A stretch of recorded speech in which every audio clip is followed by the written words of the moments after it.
So there's a company in South Africa which is now 106 years old. They were like a book and magazine newspaper publishing company. The company called Naspers. Some of you may have heard of it. Naspers.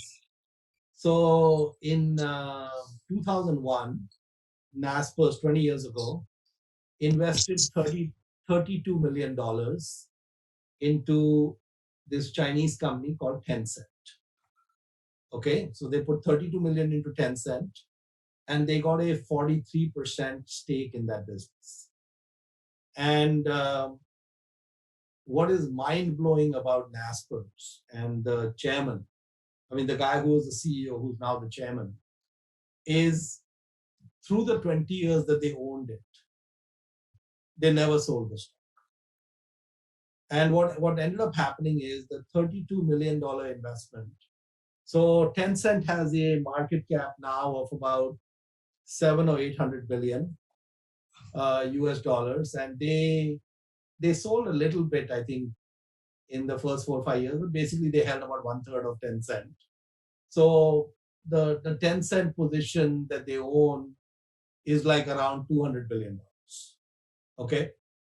So this $32 million investment became 200 billion, became 8,000-fold return for them.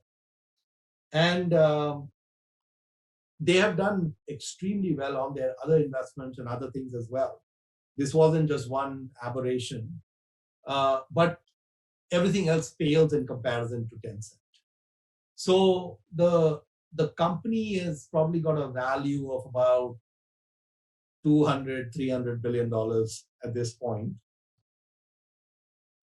And throughout this 20-year period, they got tremendous pressure from every corner you can think of to sell off the Tencent position. So Tencent became a $1 billion position, they were told to sell it. $10 billion position, they were told to sell it. $100 billion position.